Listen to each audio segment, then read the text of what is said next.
Be me, Charlotte, 28. Work as a marketing coordinator at some tech startup.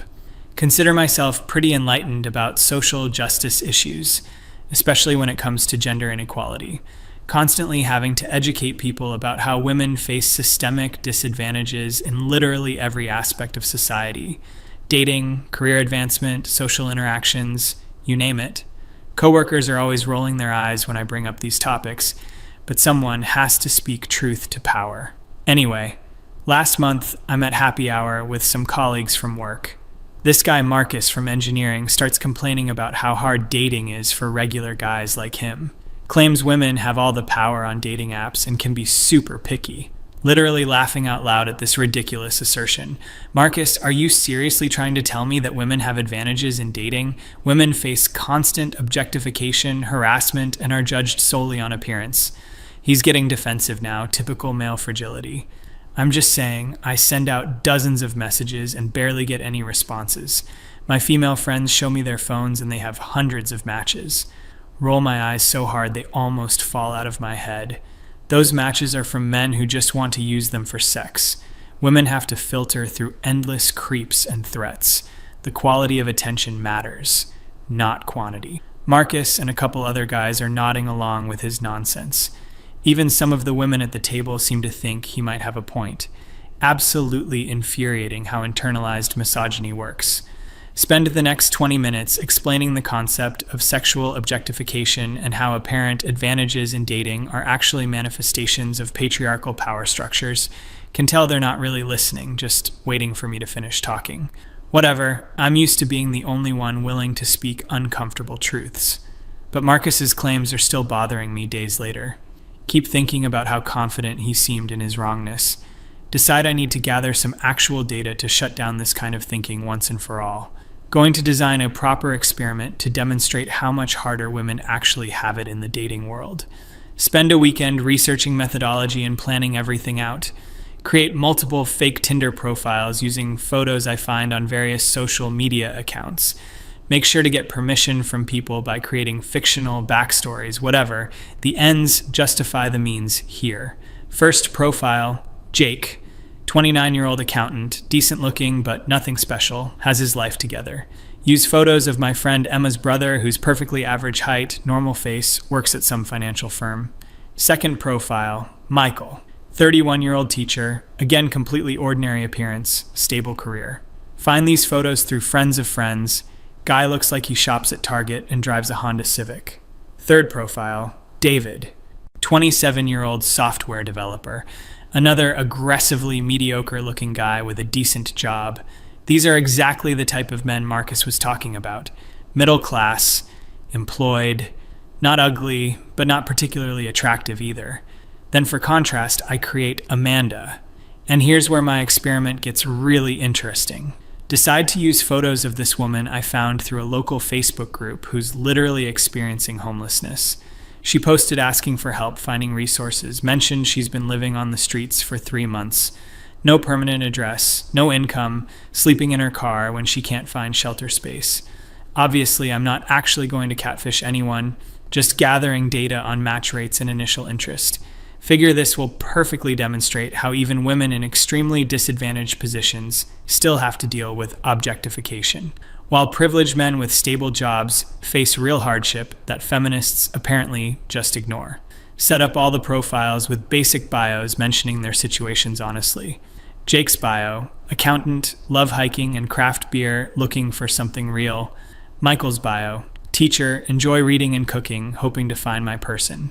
David's bio, software dev, into board games and sci-fi, seeking genuine connection.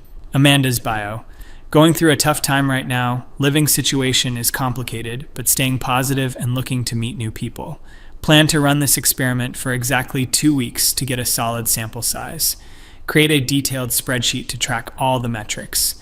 Number of matches per day, number of messages received, response rates to outgoing messages, quality of conversations. Also, noting timestamps to see how quickly matches occur. Day 1 results already looking exactly like I predicted. Amanda gets 12 matches within the first hour. Jake gets 2 matches after swiping for 3 hours. Michael gets 1 match, David gets 0. See? Even when a woman is literally homeless, men can't see past their sexual objectification. Those guys matching with Amanda don't care about her situation, they're just looking at her photos. Meanwhile, these perfectly decent employed men are being ignored despite having their lives together. Wait, that doesn't support my hypothesis the way I thought it would.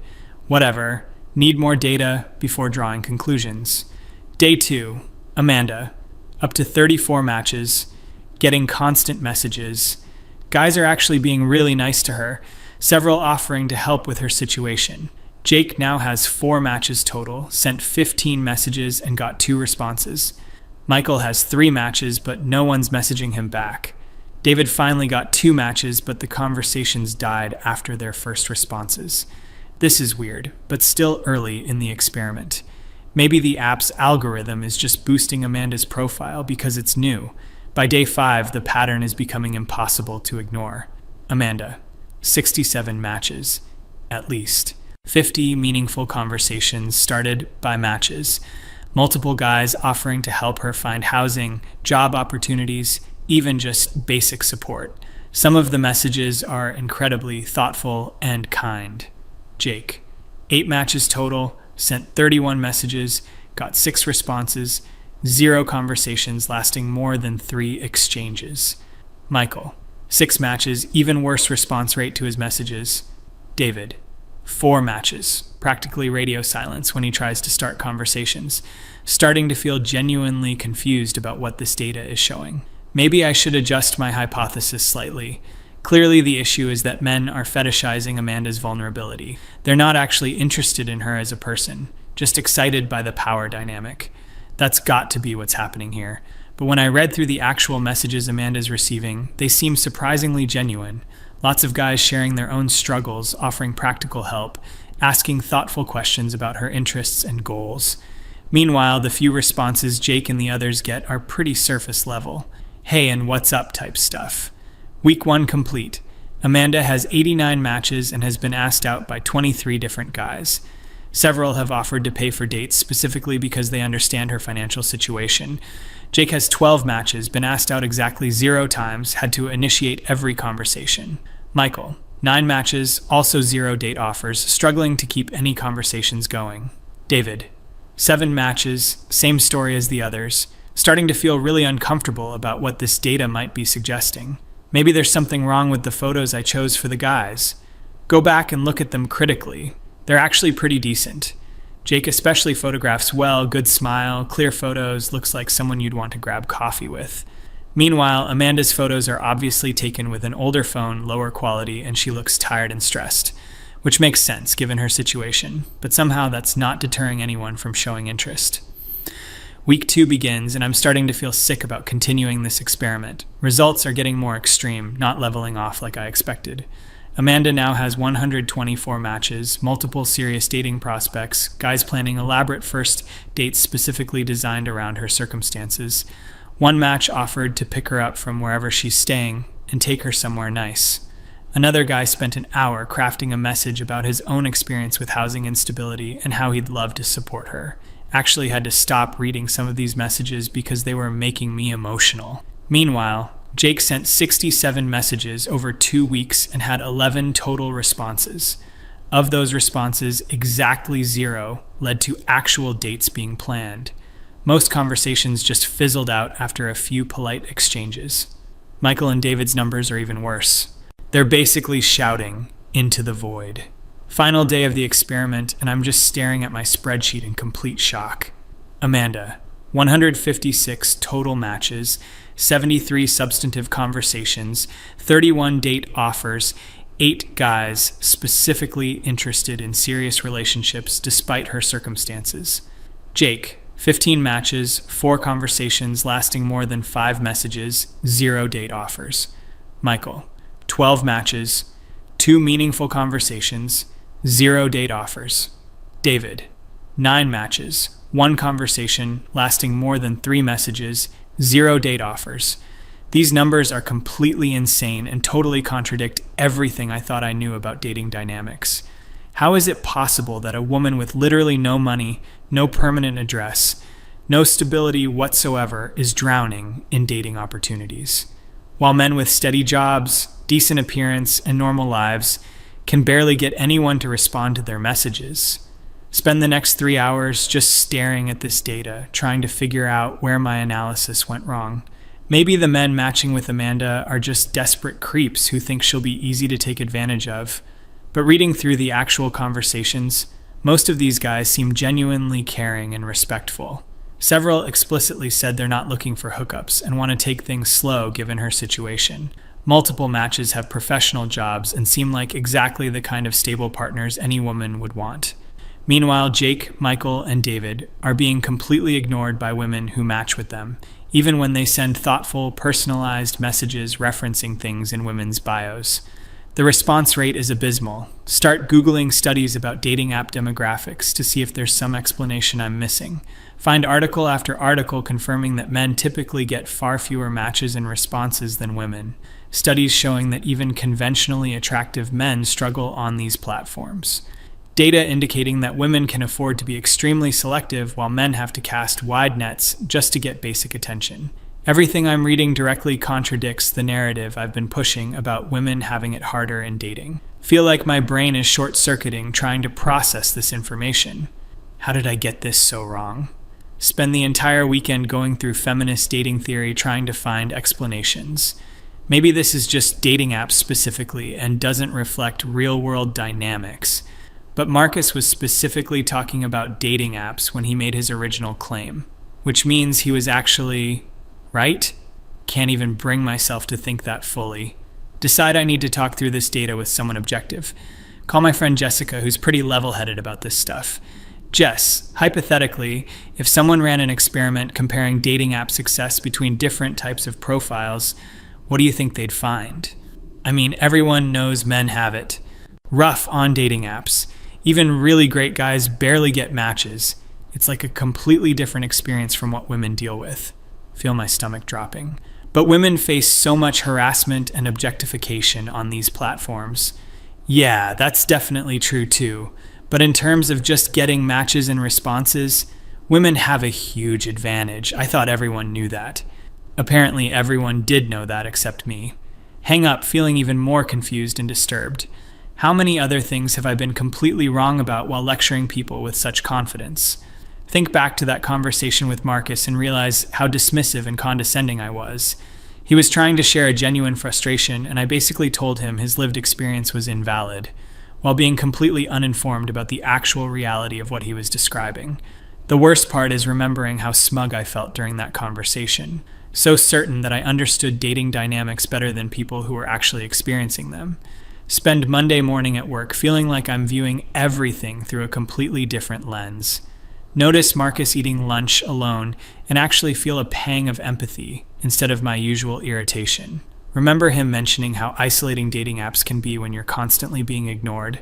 At the time, I thought he was just whining about not being handed female attention on a silver platter. Now I'm realizing he was describing a genuinely demoralizing experience that I completely failed to understand. Worst part is I could have just listened to him instead of immediately getting defensive. But I was so invested in my worldview where women always have it worse that I couldn't hear what he was actually saying. Tuesday afternoon, and I still can't stop thinking about this experiment. Keep returning to those conversations Amanda's profile received. How many of those matches seemed like genuinely good guys who were excited about the possibility of a relationship, even knowing she was homeless and had no resources to contribute financially? They wanted to take her out and treat her well specifically because they understood her situation. Meanwhile, Jake, Michael, and David couldn't even get responses to basic questions about hobbies and interests. What does that say about the actual power dynamics in modern dating?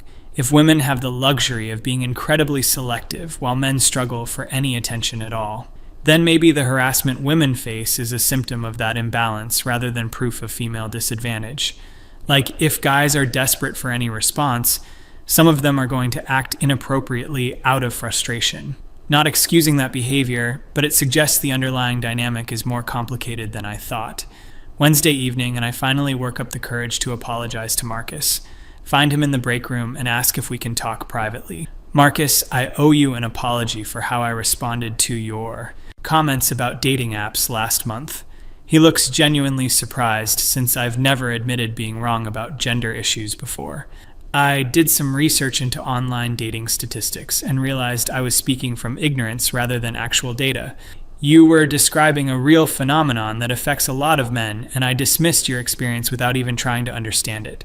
Can see him processing this because it's such a departure from my usual approach to these conversations. Thanks for saying that, Charlotte. I wasn't trying to diminish what women deal with, just sharing my own perspective. I know, and I should have recognized that. I'm realizing I've been pretty closed-minded about certain topics. We end up talking for almost an hour about dating experiences from both sides.